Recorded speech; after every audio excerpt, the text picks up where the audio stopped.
Hi everyone, this is SOP Photography Podcast. Welcome again.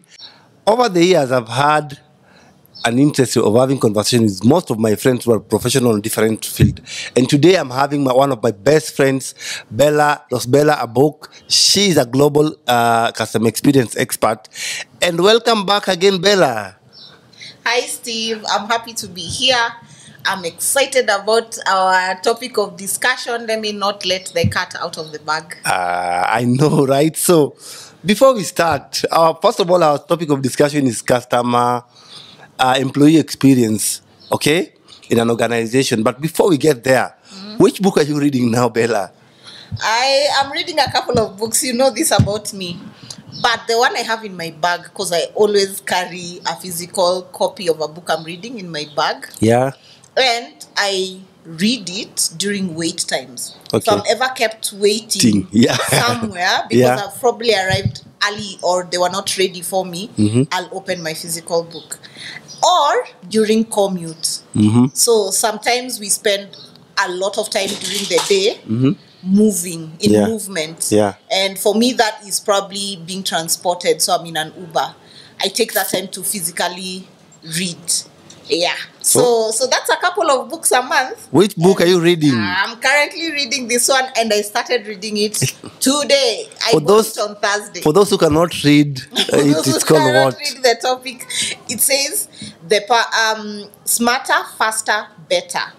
The Secrets of Being Productive. It's by Charles Duhigg and he is the best-selling author of The Power of Habit. I received The Power of Habit as a gift in January. I finished reading it around June. Okay. So when I saw the name of this author and I saw this title, I was happy enough to buy the book. Some of my friends might say, Bella, you're the most productive person I know. Do you really need this book?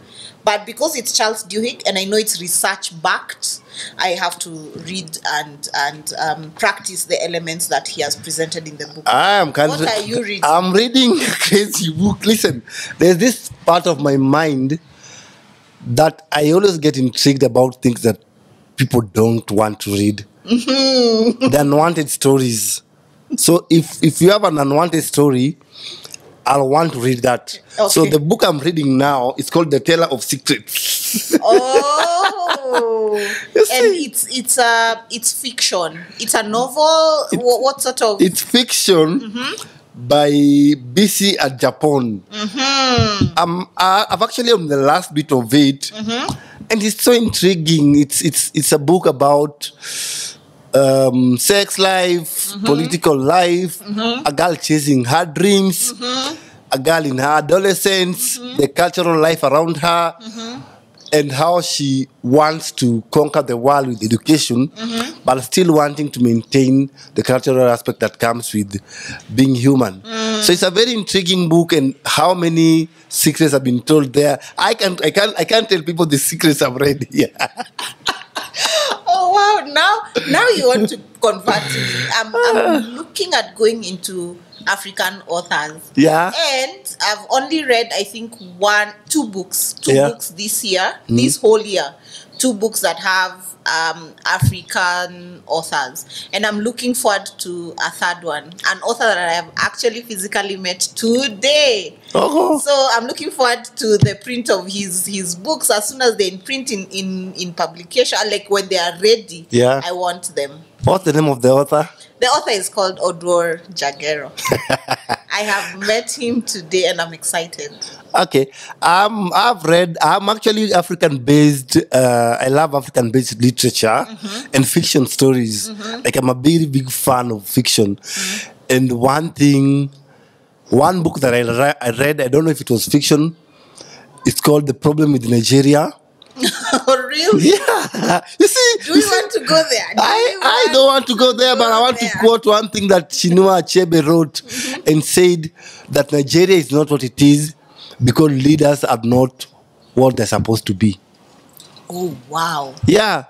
And if you look at that, in the entire Africa, I mean, leaders are not just what they're supposed to be. Yeah. And that's what the problem is, you know. So, anyway, scrapbooks. Let's get into this. You know, even as we are going towards that topic, isn't it so interesting that that it's sometimes very easy to, is it blame the leadership when things go wrong?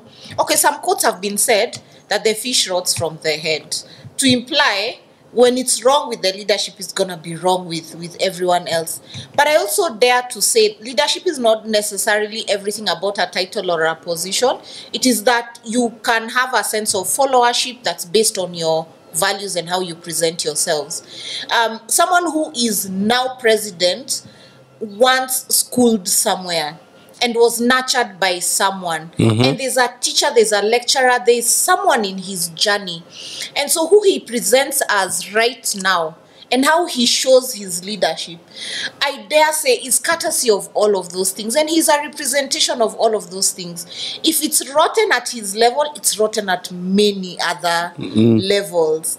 Other people. It's not isolated to this one person. I know. And then, see, the thing is, leadership is broad. You understand? Leadership is culture. Leadership has some aspect of integrity, discipline. And if you go to school, there's different facets of leadership that we cannot start delving in now. That's a conversation for another day. I have been to so many countries equally. But I've experienced leadership and culture in a very different notes. I'm going to share with you in the next podcast we're going to have with you. So guys, stay tuned because my conversations with Rosebella is not going to end here. You know when we start this, we don't end. And we like details, and details is everything. Back to the topic of conversation today. Customer experience, we've closed it. And not even delve into much into it. But the topic of today was employee experience. Yes. Can we have drum roll? And you want to say we've closed on customer experience. Employee experience is customer experience turned inside out. Oh, really? It is. It's about your employees as being your customers internally. Okay. And they can only give as much as they are receiving. Have you ever had like a poor experience from a service person? And even asked yourself, why is this person being mean to me? Or why can't they serve me on time? Or I know they can do this for me. They're just being defiant. Now, I'll give you a simple case study. We went to a particular restaurant. Me and my friends went for lunch here in Kilimani. And what happens is, my friend wanted fries and chicken with some little soup, just a little soup, apocando. He likes soups. So this guy tells this server, hey, I don't mind the rice, the chips and chicken you're bringing, but can I have just little soup there? The server says, no, it's not possible. We don't do that here. This comes as a package. If you want that, that's an extra cost. Really? Yeah. So my friend did not answer her, kept quiet. She took our orders, and my friend just left and went and talked to the supervisor. Wow. Yeah. And then my friend sat down. The next minute, I'm seeing my friend's food is served, the chicken with soup. Why did it have to get to the supervisor? And how do you feel as an employee, not just to say, hey, let me consult about that. Yes. What are you dealing with as an employee to make my lunch feel, my experience about having lunch with my friends feel this way? So that was one of the experiences I told myself, did it even have to get there? Yeah, an escalation. Did it have to? So based on that, let's delve into this. What do you think happens behind closed doors? Let me tell you, if I was even to go into that specific example, I've learned to empathize with people that serve me as a customer. And sometimes it is they're having a bad day. Or it is some elements beyond what I can see as a customer, but is dependent on them because of my view of the brand, is something that they cannot control. For example, when you're being served at a restaurant, your server may not go into the kitchen to accelerate your order. That is somebody else's domain. The best they can do, if ever, is have a good relationship with their colleagues and maybe even know how to ask for favors or know up to what point they can come in if, for example, it is adding just an accompaniment to the meal so it moves faster. So you will find that some elements that are not in their control affect how they serve you. So I usually like to ask, how long is my order going to take? Yeah. And just from that, you can see from a server's face, they don't even want to make a time promise. Yeah. Because quickly inside their head, they've had a conversation with whoever is at the restaurant. They've thought about how many other pending orders there are. They've thought all manner of things and probably how that meal is nowhere near ready. I want to remind you of an experience we had where we ordered samosas. Do you remember that one? I'm telling you, those samosas came 2 hours. But the interesting thing about our server is that every time she kept delivering updates. Yeah. Like, your samosas will not be ready. I regret. Please give us some time. This and this part is what is being prepared. Yeah. And at some point, every time she came to deliver an update, it was a time for us to just smile at each other and laugh. Those samosas eventually came. Yeah. But I'm telling you, they took quite some time. But it was a memorable experience because we had alternatives of things to eat. Sometimes that's the thing. You just need to give options. Or this employee needs to, at some extent, be honest about what the challenge is in terms of service. So I can tell you, this employee is giving as much as they receive. If they are getting a really good experience as an employee in that organization, if they are empowered to know what they can say and do and up to what level, if certain elements of the decisions that they make about serving the customer is in their control or is up to them, if they have received training and their skills are being upgraded every now and again about serving customers, that person, that employee is going to serve you as well as they're being served by the organization. Yeah. So the energy internally is what is projected outside.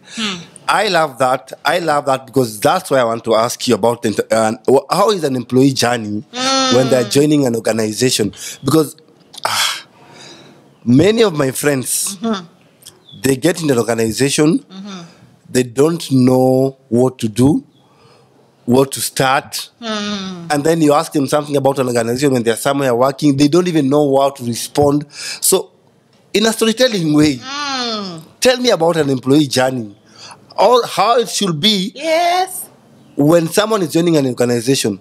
What are these things that organizations should look at when they're onboarding an employee until they exit? Because people don't stay in organizations forever. They leave. And the interesting thing is, the narration of a brand or an organization continues even after somebody has left. Yeah. A couple of us can tell a story about a former employer. We can. So it's not even just that I left that organization, but my word of mouth is super powerful to someone who's probably in an interview conversation with that organization and I worked there formally, right? There's so much that goes into the employee's experience, and I like to call that bit after exit the white space, the part where the organization or the corporate might not see or know about or is not measuring, but it's happening. And it's a very interesting space to tap into. But if I was to summarize in terms of the employee journey, I even want to take it from, let's even scrap day one of them arriving at the organization, whether that's virtually or in person. Do you know that this person has already experienced your organization from a point of how they saw the advert, how they were screened by the talent acquisition person, how they were handled throughout their interview process. And some potential employees get lost therein because if they read in between the lines, they can already start to see certain inconsistencies with an organization and opt that doesn't resonate with their values, and they can opt out because they can already tell that the culture in this organization is wanting. We lose good talent. No, actually, nowadays, they say it's a toxic work culture. That place is toxic. That place is toxic. I cannot ever refer my friends toxic to place. Work there. Yeah. And then all the way to they've signed, the ink is dry on the contract. There's an agreed date for when the person is coming. You know, the other day at the office, I asked like 2 or 3 people, some of whom have worked in the organization for a couple of years and some of whom joined recently. And I asked them, do you remember your day one? Oh, good. Nearly all of them remembered it to the T. And I asked them, do you remember your day one at your immediate previous employer or any other employer? People remember how you made them feel. More so, and we know that generally, research has shown we can have selective memory about certain experiences. But there are those that have peaks in our lives. Day one is the day I arrive at an organization that is going to enable me provide for my family at a rate that I negotiated. This organization is going to pay me a certain amount of money because of the value I present, but also that money, that currency enables me to have a certain type of life. So believe me, people remember their day one. They probably even remember their week one or their month one. And they keep remembering milestones and certain anniversaries in their customer journey. So in their employee journey, let me call it that way. And I just wanted to summarize because sometimes we want to look at an employee journey from a very rigid position in terms of organization processes. But I dare you, we need to look at it from the employee's point of view. What do they remember? And what stood out for them when they worked with a certain organization? I want to cut you short there because no one even asked employees, how was it when you got here? Yeah. No one steps aside and give you a blank check to say, do you feel good being here? Do you feel appreciated? What can we do to make your life here better? You know, I think those are key elements. Yeah. And also, one thing I've remembered, even in my entrepreneurial journey, sorry about that, it's how people talk to you. Imagine, you can remember word for word. Yeah, like X and X told me, wewe, hakuna pale unaenda. Surely. You understand? And I'm so new here. I'm learning cultural experiences. I'm even moving from the normal life to getting to an employment, and I have to adjust myself. No one tells me this is what happens, so you need to adjust yourself. Yes. So that journey itself, when you talk about employee journey, I think it needs to. I don't know about customer experience, but I want to learn from customer experience. How do you package this so that when someone leaves or someone wants to stay longer, do you feel I want to stay? I want to stay in this organization. It's an element of many things, including this big buzzword called culture. So I read a quote, and I don't know who it is attributed to, but it says, your organization culture is the way your employees feel on Sunday evening. Oh, wow.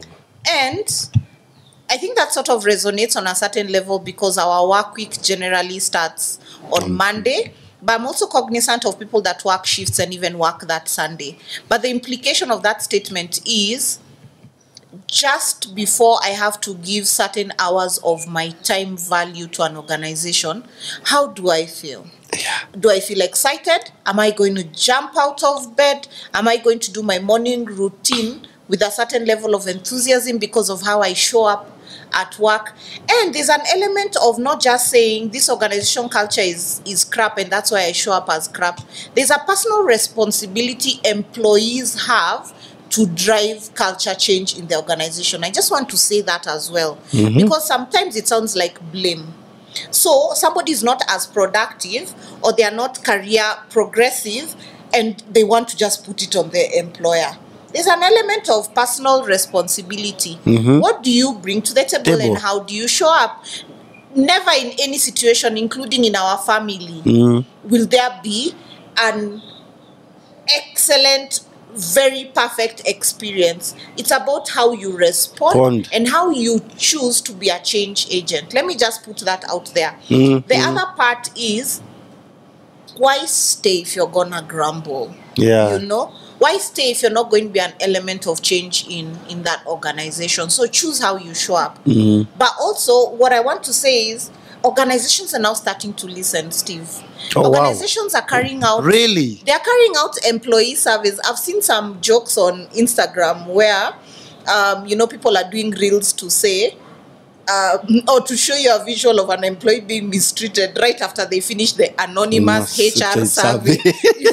And they're even calling it a HR. That's why I said wow. That's why I said wow. Yeah. Because there's a trust element there as well, where the survey is looking at completion rates, and you want to convince people to complete. And one of the ways to convince them is to say that the survey is anonymous. So please be as honest as possible. We won't ping you to something you said, and we will not victimize you to something you said. But I want to tell you that these surveys are happening. And the exit survey, in my opinion, should not be carried out by someone's direct manager.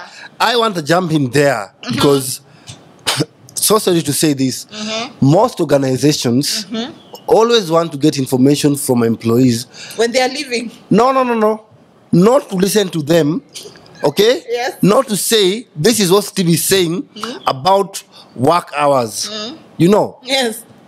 They just want to get information from me and use it against me in a how do I say, in a performance check. Conversation. Yeah, conversation. They want to manage your performance. Yeah, so they're going to ask me, hey, Steve, what do you feel about working hours? I'll definitely say my work hours. You want flexible work hours? You want to be able to work from home? Yeah, but I could give you my honest perspective and say, hey, Bella, I think from 8 to 5, I'm comfortable with picking office calls. I'm comfortable with receiving office emails. Anything beyond this, allow me to take it forward the next day, to pick it up the next day. You understand? But at 6 p.m. or at 7 p.m., I'm on a matatu, or I'm probably driving home, or I'm on a boda going home. I am tired. I'm going to catch up with my friends. I'm seeing an email. Hi, Steve. Following our phone call conversation, kindly action the below. The below is a CEO probably meeting with another CEO in another organization, and I'm expected to handle that past 7. So what time do I have for my kids? And if I give that on the survey, I am telling you. So what level of accountability do we have as employees, so that we are not fighting with organizations with their surveys, HR surveys, quote unquote. Sorry guys, I have to get hard on this, so that it's not their HR surveys, and it's just honest perspective, professional perspective on how you want us to make organization grow and business better for everyone. Yes, I think there's so many ways to look at it. It's multidimensional. For one, I'm a champion of feedback. So whatever mechanism is used to capture that feedback, it should stand on trust, and it should stand on being timely. So time it the right way, and it should stand on integrity, and also confidentiality, honesty. Those are those elements. So I'm a champion for please give feedback, but also I'm a champion for feedback cannot be cubed or stagnated to twice a year or once a year as part of a task. I'm telling you, one-on-ones are powerful tools for having feedback conversations.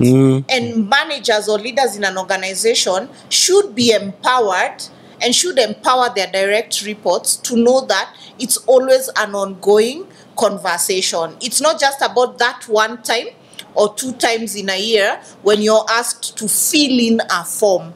It is that I've created enough psychological safety for you to be able to tell me these things, and for me to be able to offer what I can do versus what I can champion in certain rooms where you might not be in, and I can influence certain changes in the organization. That's one.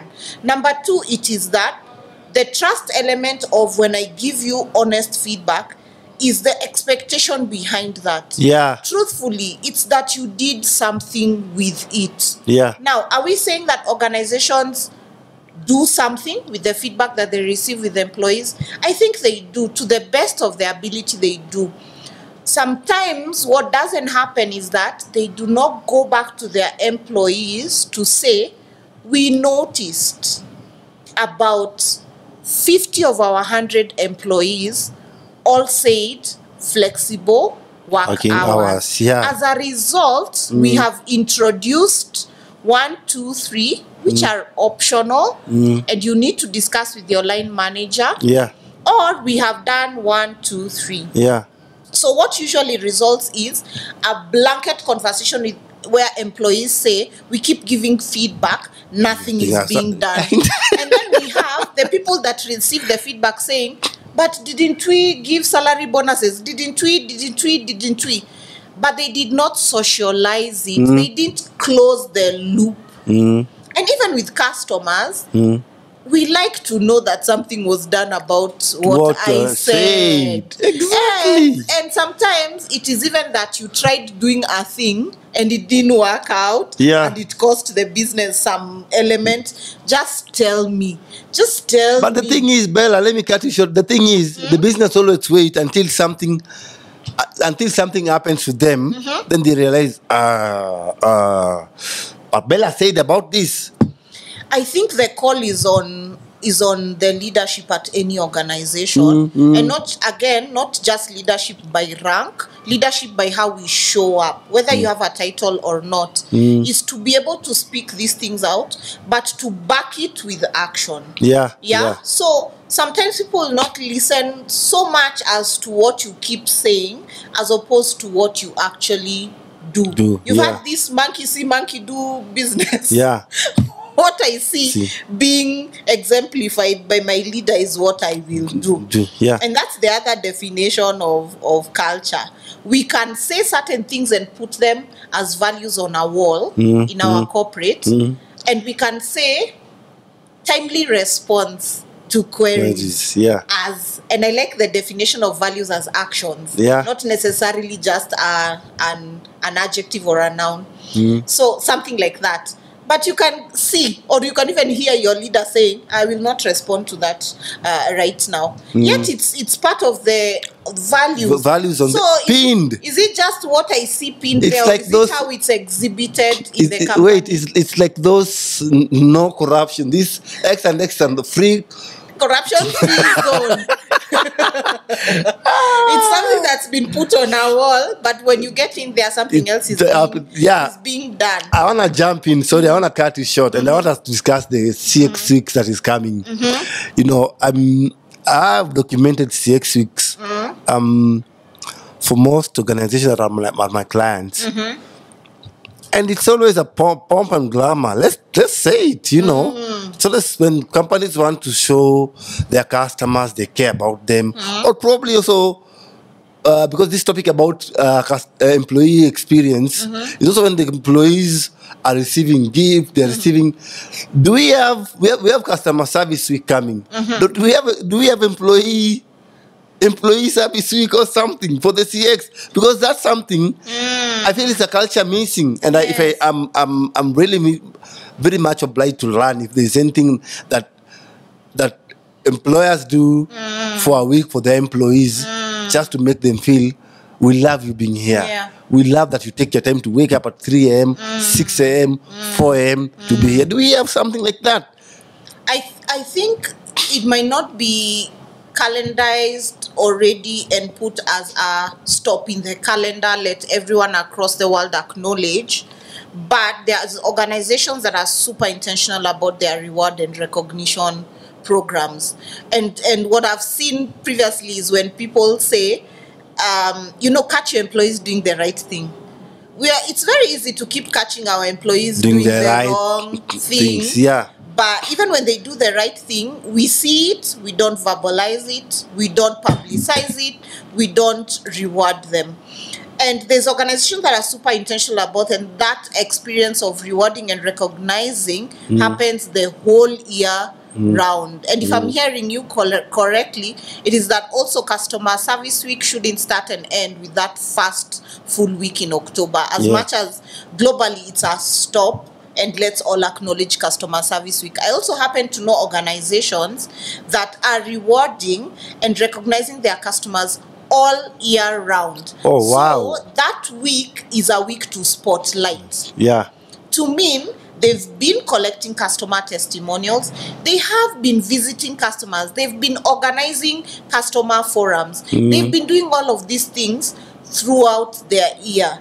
Customers in their organization that deal with them know that they are appreciated throughout the year. So that 1 week serves like a loud projection of who we are as an organization. And it's not just this is the only week that we appreciate our customers. And those organizations, you probably know them because it exhibits that they have a large customer base. Their customers are primarily happy. They are always referring people. And now more to you in terms of showcasing those organizations. I think you should start having those conversations right now. Let me tell you, the heads of customer experience are in planning mode right now. Yeah. For that 1 week of events. They are moving around their budgets. They are discussing what we must have in that week and what we cannot have is an option. So I'd tell you, like right now, speak to that. Speak to how you will show up. And even go to them with proposals of what you foresee them doing as an organization that you want to showcase. Let me tell you something. There's an assumption that customers always know what they want. There's an assumption. All the customer is always right. There's an assumption. So the same with employees. We are assuming employees always know what they want. Sometimes they really don't. You need to empathize and put yourself in the shoes of that person and start to ask where that shoe fits and where it doesn't fit, where it pinches and where we need laces or we need like extra room or we need to change the color, etc. I've led employee empathy mapping exercises with my colleagues where we ask people to take out the hat of their current role and put on the hat of a certain employee profiled as a persona. And when you start to hear people speak about fears, expectations, goals, challenges, objectives of this employee that we are personifying, and when you start to hear what a good day, an ideal day working in that organization looks like for the employee we are personifying, you will later, at the end of that session, hear someone say, my one-on-ones with my direct reports are now taking a different turn. I would rather focus on this and this part about them as a person, and then this and this about how they show up at work and the quality of their work. I want to wrap this up because we cannot finish this. I still feel there's so many things we need to uncover or discuss in terms of even probably sustainable models of employee experiences, you know, in organization, and how even probably do we make. You've said it's a white after leaving the company. You say it's a white what? A white space. It's a white space. So where someone can say what they want, they can tell you how they experienced you, and probably what you should have changed while they're working there. Because at first, people always asked you, hey, do you mind increasing my salary? You say, yeah, it's fine. We'll see what to do. Then the agitation grows until they don't. It's no longer about salary. It's about how they felt being there. It's about your leadership. It's about the longer they stay here, what happens to their mental health. You know. So these conversations is something when we sit down and we start analyzing, we realize that you've said something that the energy employees get is what they send outside. So then you realize that where sometimes you're just sitting down thinking about how best you can reward an employee, your best employee, and he's planning his exit. The moment you're thinking of rewarding him, that is when he's planning to exit. Because you have not been taking small feedback she wants from you. Seriously. So I wanna close it there, but I want to allow you to share with me what's your favorite quote about customer experience. Wow, my favorite quote about customer experience. I have a couple of those in mind, but there's this one by Walt Disney, the founder of Disneyland. He says, serve your customers well. So well that they want to come back and see you do it again. Oh, wow. So well that they will bring others to come and see how you do it so well. Powerful quote by Walt Disney. I think I've paraphrased, but that's what it says. Oh, that's so deep. Listen, I can't have enough of this conversation with you. And at SOP Podcast, we are very excited, to tell these stories. Sometimes we want to tell stories, and sometimes it's not just through photographs. Let's listen to people who own these engagements. And I want to continuously do this going forward. So let's promise, my friends, my new audience, that we're going to have more stories from customer experience, and just to see how to navigate around that. I also want to give you an opportunity to tell people where to find you, just in case people want customer experience services from you. You are a global giant. I am so honored to have a global giant here who can advise your organization based on any metrics about customer experience. So please go ahead and tell people where they can find you and how they can engage you going forward. The terms of engagement might be very different. However, you can spot my profile on LinkedIn, and my names on LinkedIn are Rosebella Abok. Let's definitely have a chat. I am currently employed within the renewable energy space, and so we would need to define what the terms of engagement are, but I'm happy to have a conversation. Yeah. Send your queries, send feedback, send anything that you will want to know on the comments. We'll channel it straight to her. But the thing is, we want to keep this conversation going. We want to engage with professionals. We want to understand professionals, and we want to understand what is it that we can do better to make humanity a living. What is it that we can do better to make life worth living? You want to work in an organization where you say, I don't mind my sister going there. I have outgrown it, but I want my sister to join it. So from us to you, thank you so much for having us. It was such a nice moment. The next topic will come soon. Sustainable customer experience models, probably. And let's see how it goes, right? Yeah, definitely. There's another one I want us to do, patient experience. Oh, wow. But let me again not let the cat out of the bag. I can't wait. Thank you so much, Bella. It was nice having you. We can't stop. Yeah. But we have to go now. Yeah, you're very welcome, Steve. Thank you for the conversation. Thank you so much. Bye, guys. Bye. See you in the next podcast.